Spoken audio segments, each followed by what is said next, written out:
So that's how I would answer, how does it drive financial decision making? I think it drives it tactically here today and just the granular piece, which I think is what most clients are looking for, as opposed to having to focus out what do we need to be doing in 3 years. It's really more like, what do we need to be doing today to better our relationships, our lives, our financial status?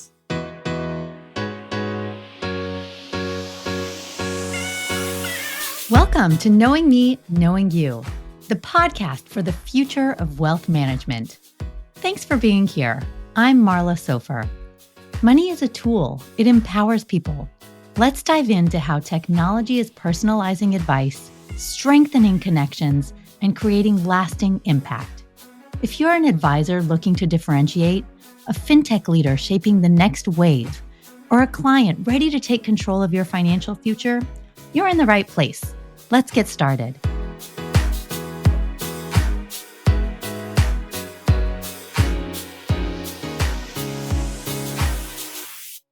Hello. Today's guest is a powerhouse in finance, adventure, and personal transformation. Cokie Cox is the founder and CEO of Everest, a fee-only RIA. She has spent decades revolutionizing investment management, empowering individuals to take control of their financial future with clarity and confidence. But her impact doesn't stop at finance. She's the author of Perfect Day, a book and philosophy that helps people realign their time, their wealth, and their purpose to create a life of fulfillment. And if that wasn't impressive enough, she's also a record-setting mountaineer. She summited Mount Everest as part of her Everyday Everest campaign, raising over $1 million for cancer prevention and awareness. And in today's episode, I'm so excited to dive into how Cokie helps people break free from financial constraints, redefine success, and build a future that aligns with their values. We're going to explore how financial advisors can apply her Perfect Day framework to better serve clients, why financial freedom is so much more than returns, and how the discipline of climbing mountains mirrors the discipline of wealth building. If you're ready to rethink how you approach financial planning for yourself and for your clients, this episode is going to hit on all of that. Welcome, Cokie, to Knowing Me, Knowing You. Thank you so much, Marla. What a treat. And can I copy and paste that from my bio and my CV? So yeah. I appreciate it.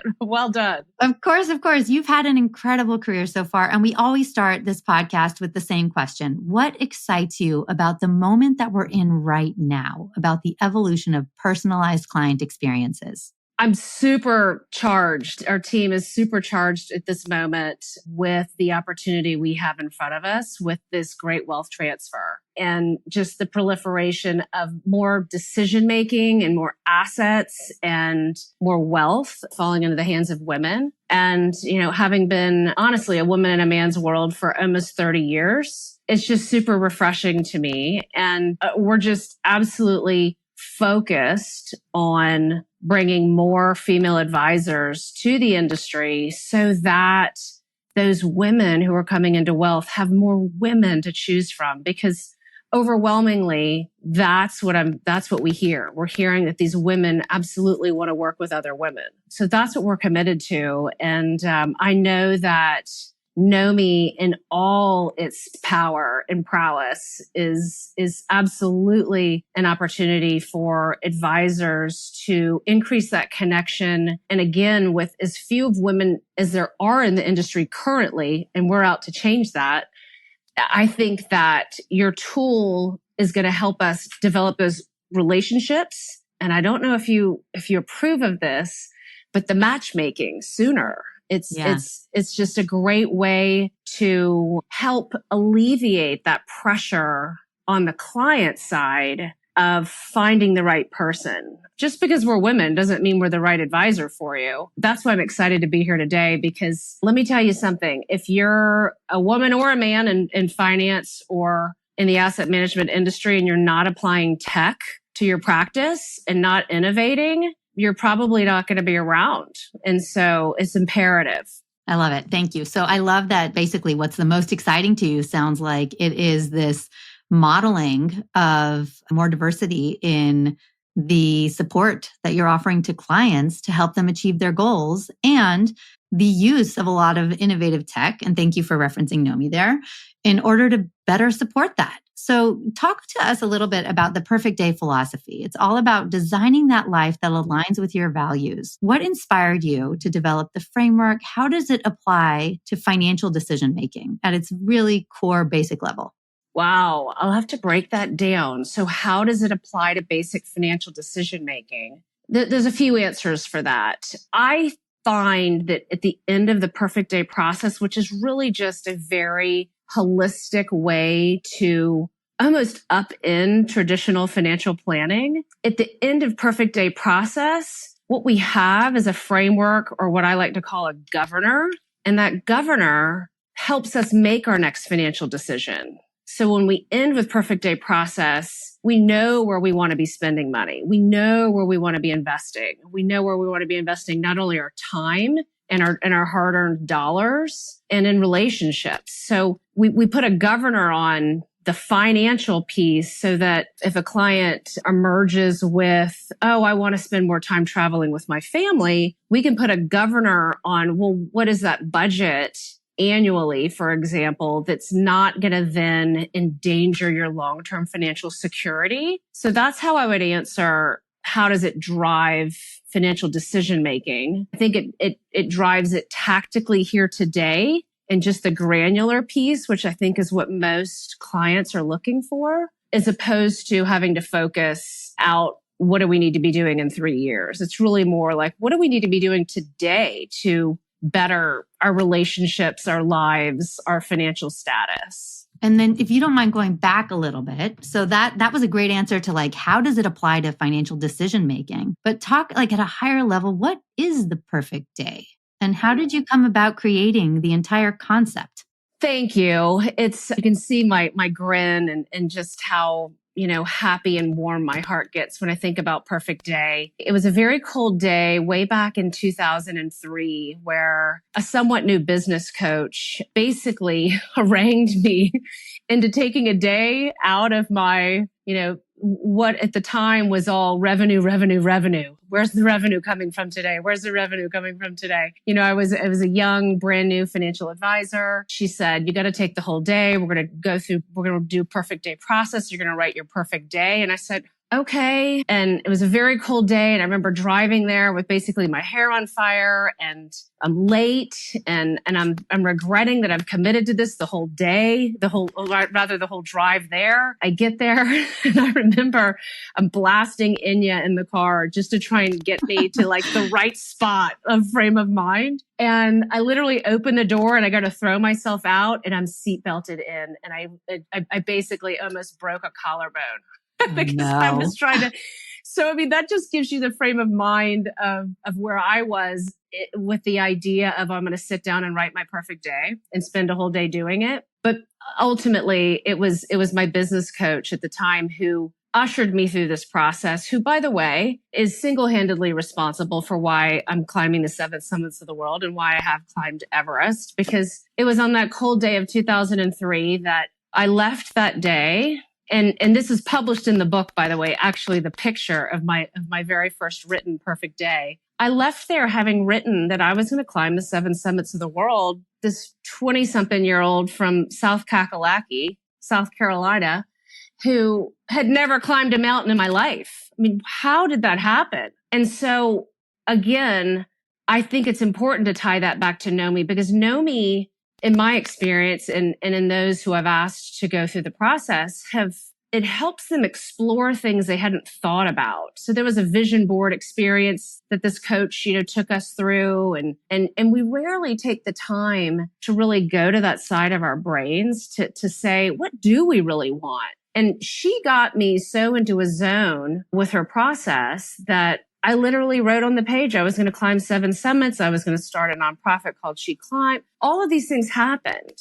So it's the power of goal setting and just speaking it or writing it down. So then fast forward and interject as you wish. Unfortunately, Claire lost her life to... Claire was your coach? Yes, to a very long battle of breast cancer. And it was at that time that I really knew how important this process was to me, and how I knew it could be applied to financial planning. So I basically took as I always do, the wheel that she had created, and I changed it. I changed it and made it a perfect day process within my practice, and did it in such a way that I was able to put those governors in place and be able to apply it to financial planning. Because people had emerged, and you can emerge from a vision board exercise, by the way, and this is a big trap to mitigate, of shiny baubles, I call them. Like, oh, yes, of course we want a personal chef. Of course I want a personal jet. Of course I want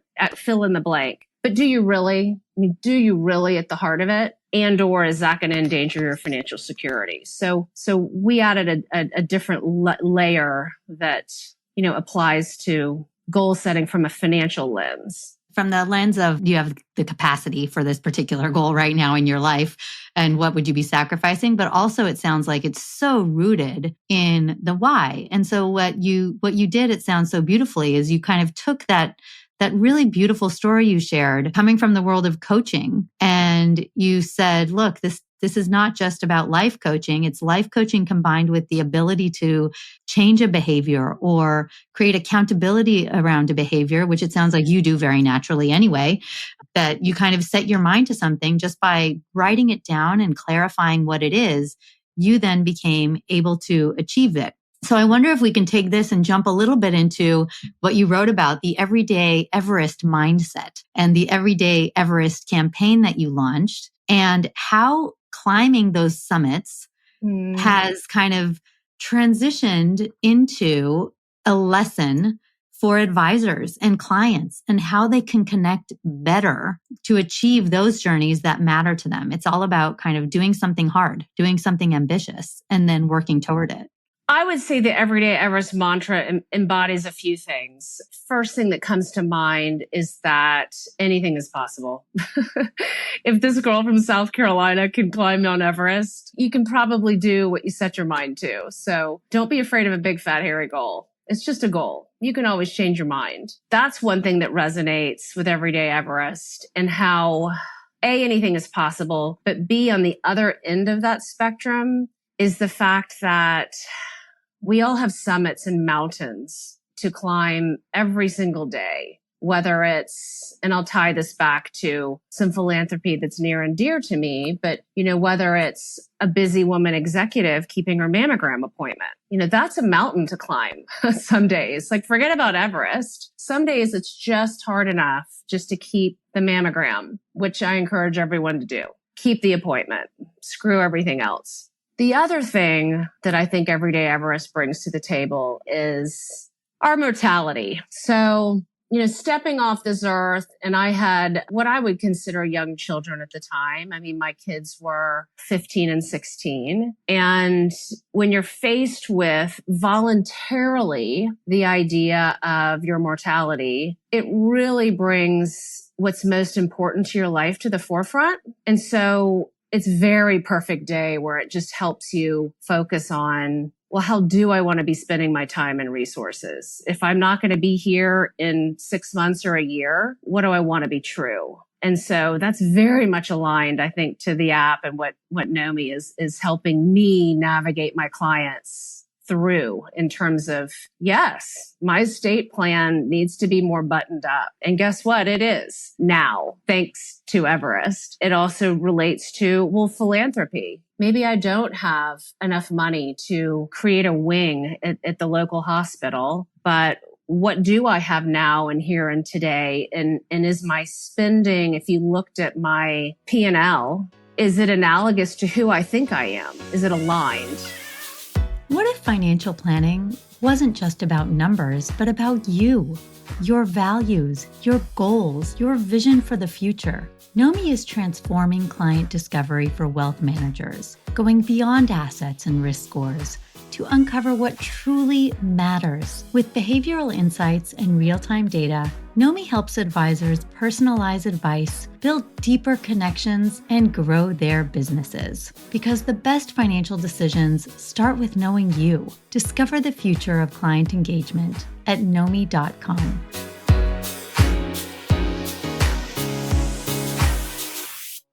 So you went a lot into combining this framework for a perfect day and your own journey, and as it relates to climbing summits and everyday Everest, and this thought around anything is possible. It's just a goal, and the linkage to our mortality. Our mortality is the reminder that we only have so much time to have the impact we want to have. And so we better make it meaningful. And I love all of that. And I want to transition for a moment into your focus on women. Not only, as you said at the beginning, it's not only women as clients and women who can control capital, it's women as advisors, as women as the support framework that can help more women take more action with their capital in a way that's so much more meaningful to each and every individual client. So if you don't mind talking a little bit about why are you personally so focused on women? And then maybe we can transition a little bit into this new idea of launching investing in women. Okay. Well, I mean, the easy answer is I'm a woman and I've been a woman in a man's world for almost 30 years. And I got to tell you something. I've loved working with my male counterparts for the most part. Yes, for the most part. Not always that much fun. So yes, I hear that.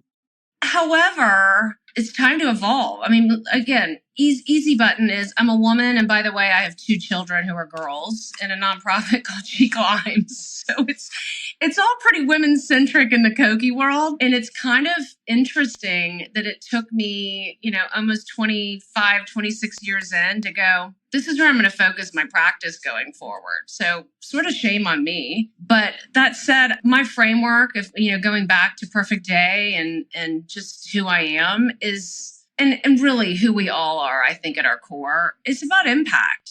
And I remember way back in maybe 1997 or 8, my male partner said to me, Cokie, you really need to focus on women who are getting divorced. And there's this certification and you can do this. So lo and behold, I was, I think, the second person in the state of South Carolina to get certified in the financial matters expert witness to divorce and family law matters. And I did that with fear and trepidation because I thought to myself, that sounds awful. Like, great. I'm 28 years old and now I'm only going to be working with, bitter divorcees, who are angry because they're getting divorced, what have you. And you want to know what? I was wrong. I was 100% wrong. It's been the most rewarding work of my career to work with people who have such a high need for what you're doing, because most of those women were, as you can imagine, women who didn't manage their money, didn't know anything about investments, didn't know about budgeting. And so they were just deer in the headlights. And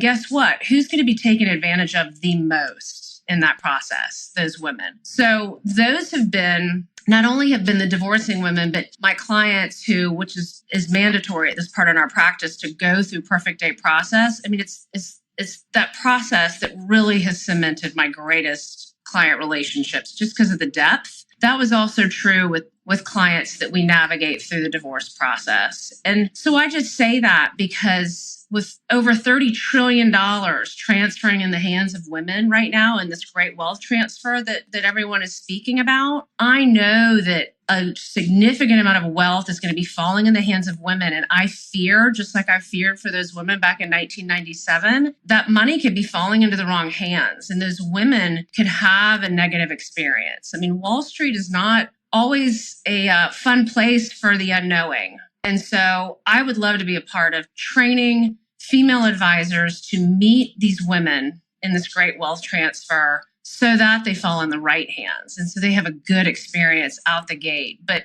selfishly, it's impact. I feel like that's where the impact is for me in this stage of my career. That makes so much sense. I love it.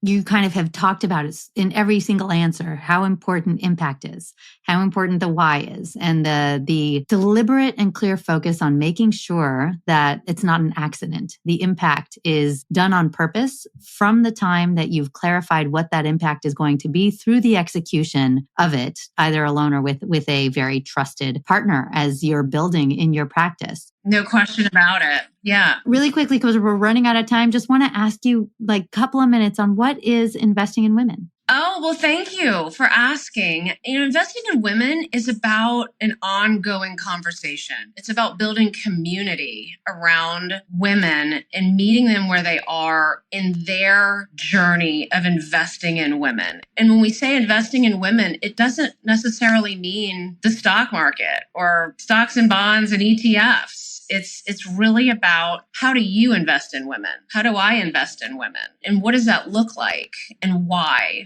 And at the core of it, what we all want in this community are better outcomes for women and for men.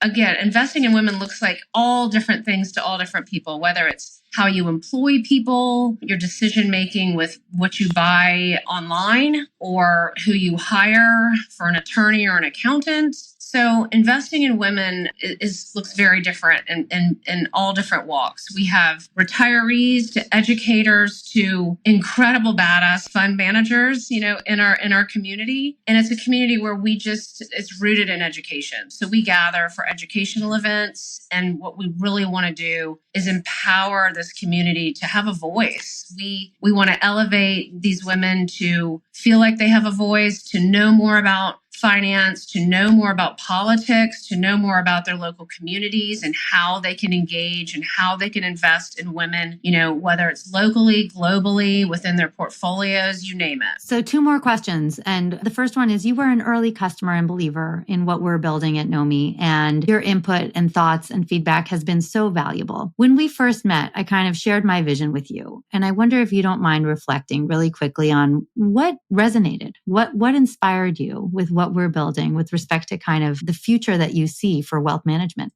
Well, I'll tell you, glass half full, half empty. Immediately when I went through the process, I thought, oh my gosh, this was perfect day, but 5.0.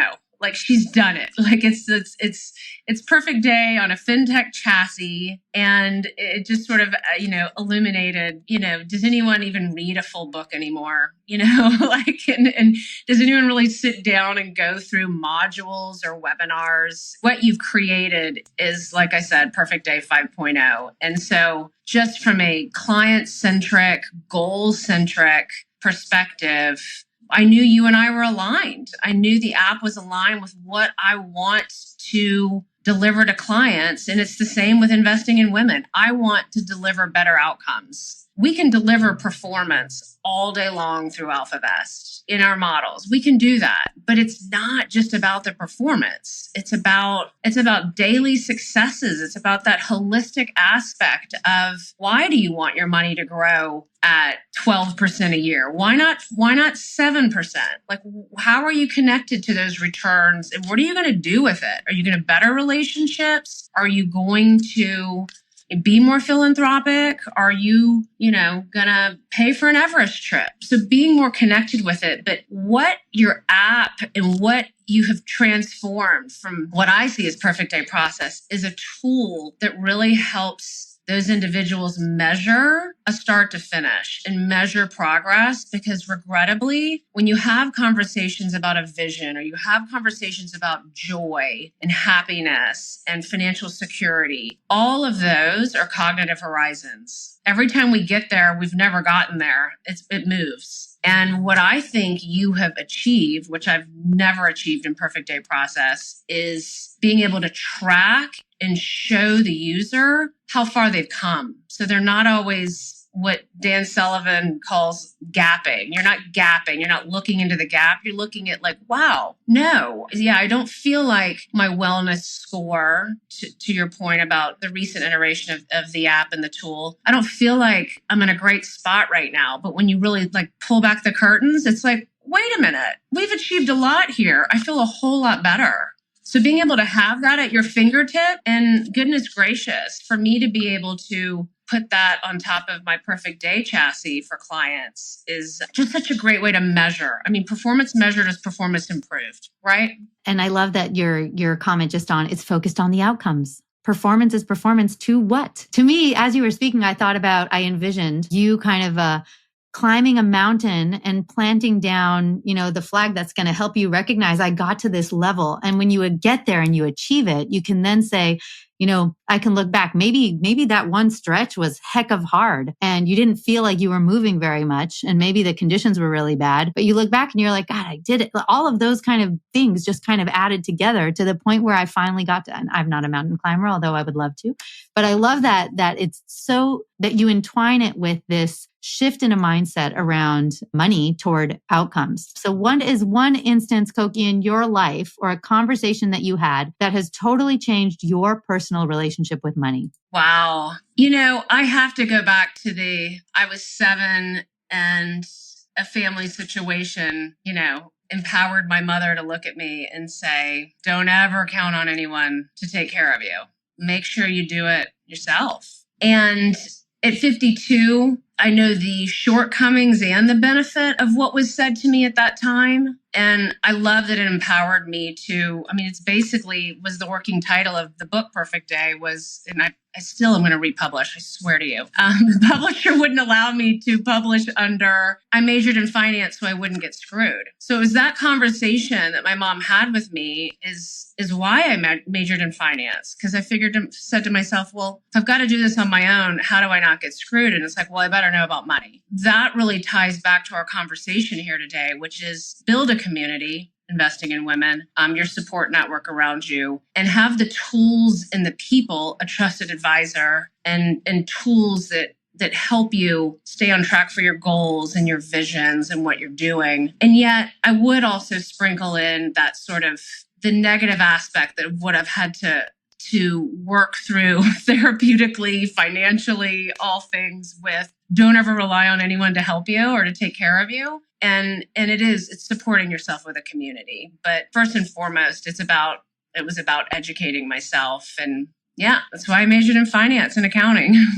Great lessons. Cokie, this has been an incredible conversation. Thank you so much for your insights on designing a life of purpose, designing a perfect day, redefining wealth to achieve outcomes, and helping people align their money with what truly matters. Financial success is not all about numbers. It's about intentionality. It's about the outcomes. Whether you're an advisor guiding clients, somebody looking to take control of your financial future, the key is clarity. What, our listeners, is your perfect day? And how are your financial decisions supporting that vision? Cokie, where can our listeners learn more about you and your work? Where can aspiring advisors or advisors that have a business and are interested in collaborating find you to reach out? You can find us on LinkedIn or our website at alphavest.com. That's ALPHA, like alphabet, but alphavest.com. And if you're an Instagram user and the perfect day /vision board goal piece resonated, you can find me at Cokie Perfect Day 411 on Instagram. That's always a fun outlet to engage with. Yeah. And for our listeners, what is that decision that you've made that brought you closer to your perfect day? Drop it in the comments or DM me. Cokie, thank you so much for being here today. Really appreciate you on the Knowing Me, Knowing You podcast. Marla, thank you so much for what you are doing for women, men, and children in terms of connecting their dollars to their goals and their visions. So thank you so much. Thank you for joining us on the Knowing Me, Knowing You podcast. If you enjoyed this episode, share it with someone who needs to hear it. And don't forget to subscribe, rate, and review. Your support helps us bring more transformative conversations to you. Until next time, keep discovering, keep growing, and remember, you're in control of your own financial story. Follow us for more conversations on financial confidence, self-discovery, and the future of money.